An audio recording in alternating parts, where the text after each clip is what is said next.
আসসালামু আলাইকুম। কেমন আছেন সবাই? আলহামদুলিল্লাহ, আমিও ভালো আছি। অনেক দিন পর বাউড়ে আসলাম। এটা আমাদেরই বাউড়, আর বাউড়ের পরিবেশটা খুবই সুন্দর। নৌকায় উঠবো, অনেকদিন নৌকায় উঠি না। বাউড়ে এটা তো ভাঙা নৌকা, নৌকার উপর আমি এখন। দেখছেন পরিবেশটা?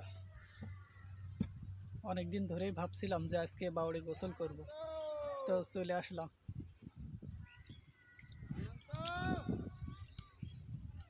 সবার দিনকাল কেমন কাটছে?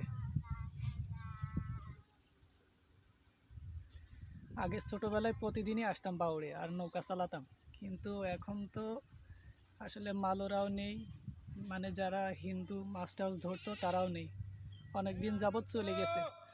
তো আসলে ইন্ডিয়ায়ও চলে গেছে আর কিছু প্রবাসেও চলে গেছে, এই জন্য তেমন একটা আশা হয় না। তো অনেক দিন পরে আসলাম।